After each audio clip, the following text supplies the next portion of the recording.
Olá pessoal, a ideia é que a gente a partir de agora comece quase todos os dias gravar um tópicozinho rápido, bastante simplificado, para explicar para o advogado que começa a trabalhar na área penal algumas dicas para que ele tome cuidado para fazer um bom trabalho.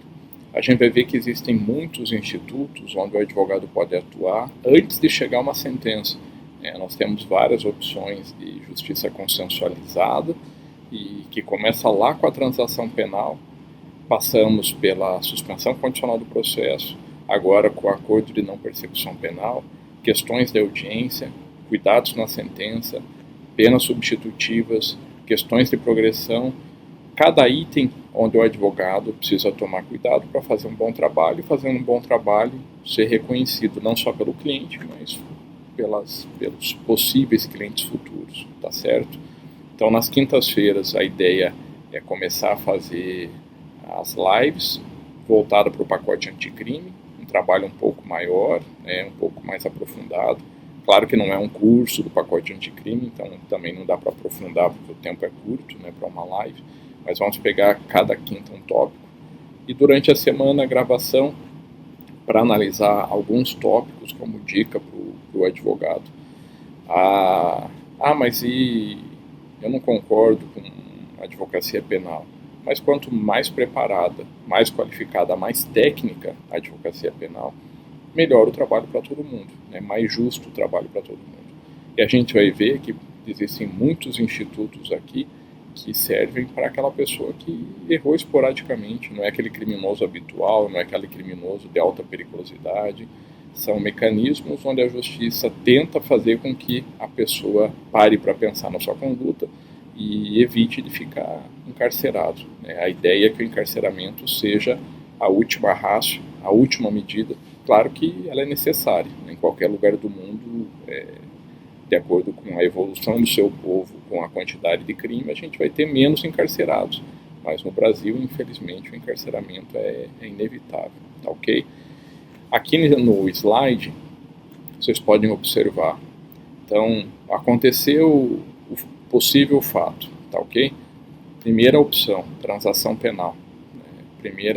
Primeiro remédio jurídico que o advogado pode se valer, contactando o Ministério Público, se não for ofertado, preparando o seu cliente, explicando o que é, o que seria essa transação penal para aqueles crimes de menor potencial ofensivo. Ele não chegou a ser preso, foi feito um TCO, um termo circunstanciado de ocorrência, e ele foi levado para a delegacia e foi liberado.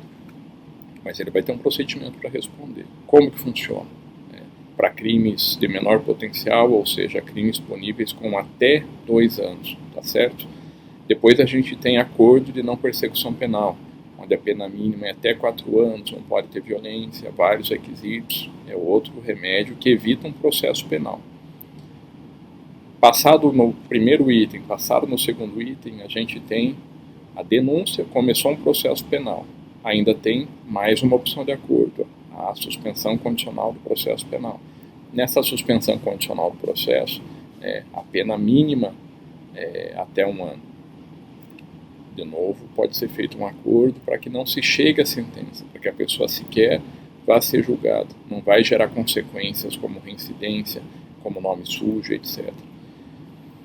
Outras opções, aquela pessoa que às vezes foi consultar, familiares foram consultar, não tem condição de arcar com os honorários, você não faz advocacia pro bono, aquela advocacia gratuita, explicar o serviço da Defensoria Pública, para demonstrar onde você às vezes até pode fazer o atendimento ou até pode trabalhar em determinada fase do processo, mas aquela pessoa, se você não quiser, não puder continuar advogando, tem o trabalho da Defensoria Pública muito bem estruturado na maioria dos estados.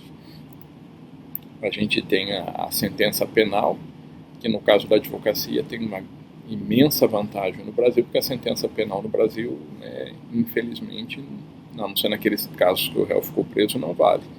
Ao contrário da maioria dos países onde vale a sentença de primeiro grau ou o acordo na Corte de Apelação, aqui tem a questão do trânsito em julgado, bastante em debate nos últimos anos.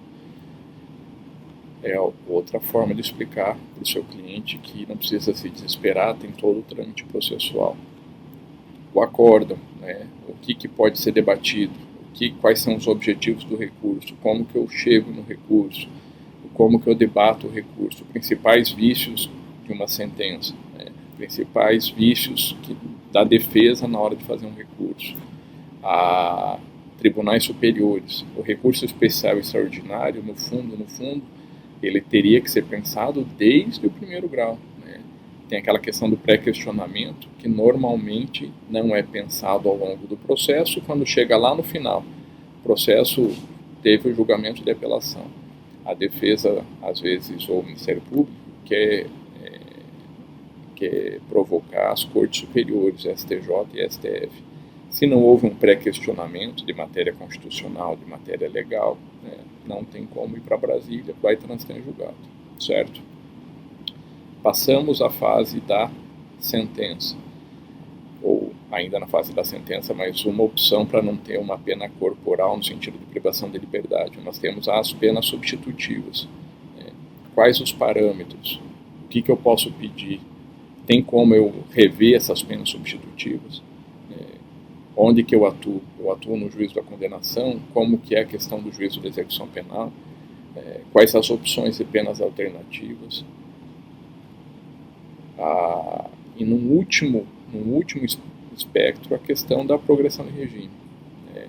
Você vai atuar como advogado do réu na fase de execução penal. São pouquíssimos advogados nessa área, até porque é uma área bastante específica, legislação própria, procedimentos próprios, e a gente vai falar um pouquinho também da execução penal, cada dia um pouquinho, para que você possa se preparar, fazer um bom trabalho e assim ter mais reconhecimento, tá certo? Passo a passo, de forma tranquila, sem pressa, em havendo dúvidas, mandem no direct à medida do possível, dentro da possibilidade de tempo, eu vou respondendo na próxima gravação, tá ok? Agradeço a atenção de todos. Até quinta, na quinta-feira, daí sim, live ao vivo sobre pacote anticrime, essa primeira sobre o juiz de garantias, tá bom? E essa questão de dicas para advocacia de qualidade, sem se afastar de uma advocacia ética, nunca, mas a ideia é fomentar uma advocacia de qualidade, tá certo? E essas vão ser gravadas para que você possa ver quando você tiver tempo. Obrigado.